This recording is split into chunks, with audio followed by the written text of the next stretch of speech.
Olá, meninos, tudo bem com vocês?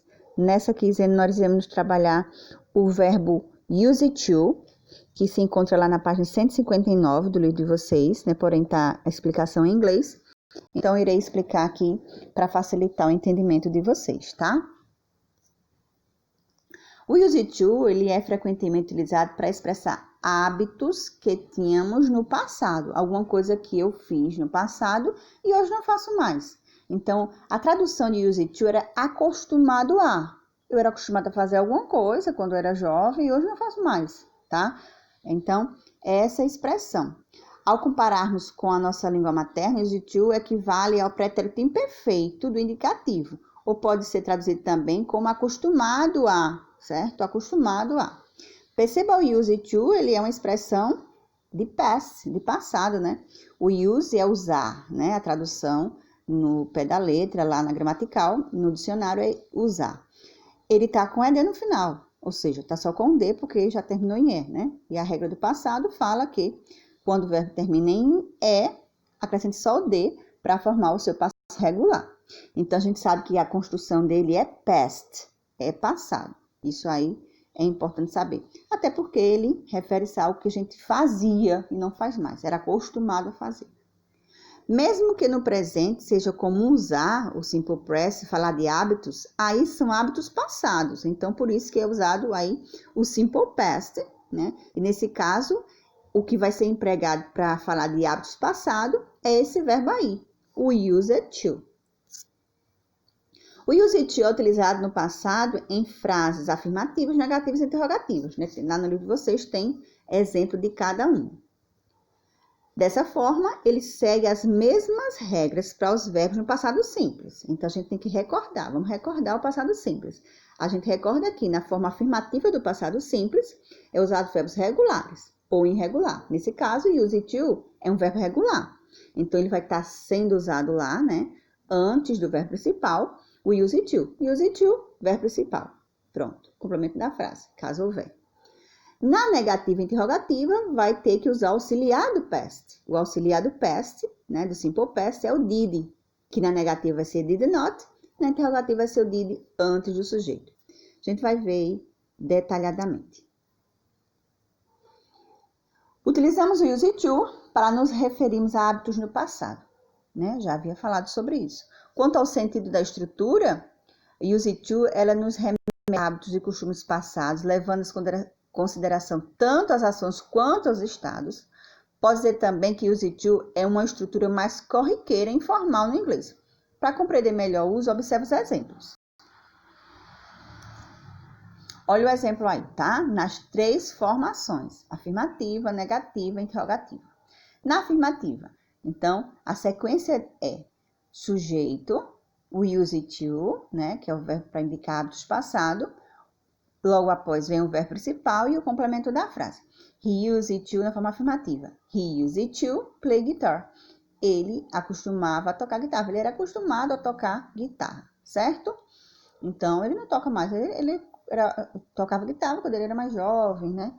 Ou então, quando ele estava com vontade, porém, ele não tem mais essa vontade, digamos assim. Então, hábitos passados.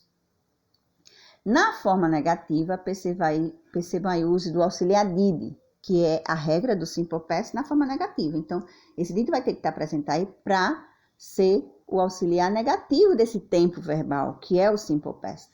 Então, esse did not vai vir agora antes do use to.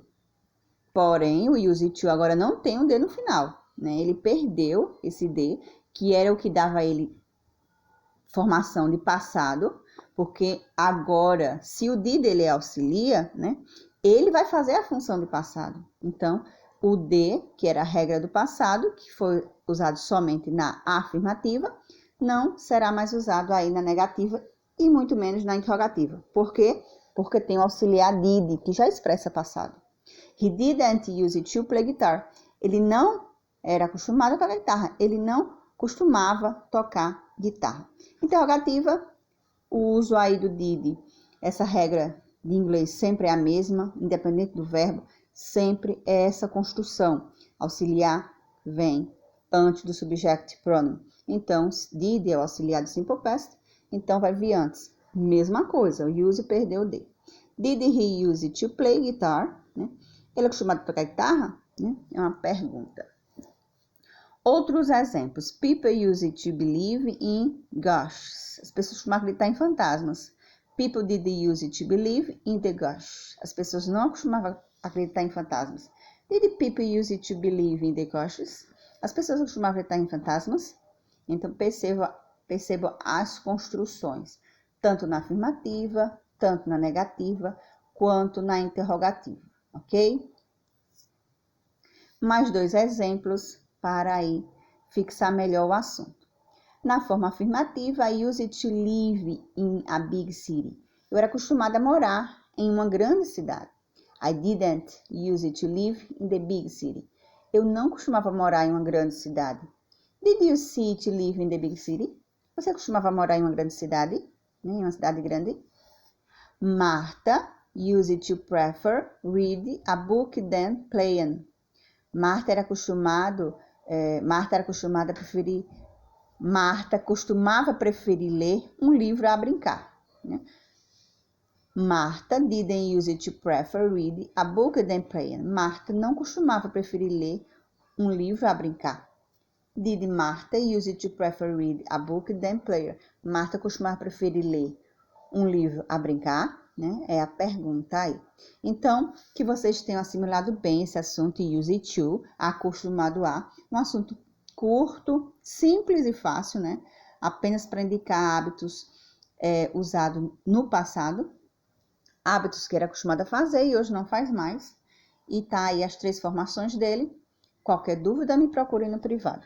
A atividade que eu pedi para vocês é da página 65 e 66. Na 65 tem um textozinho onde vocês irão fazer a tradução desse texto, que tem aí o uso do use to, né, nele, tá em negrito. E na 66 vocês irão assinalar alternativas verdadeiras ou falsas. True para verdadeiro, false para falso.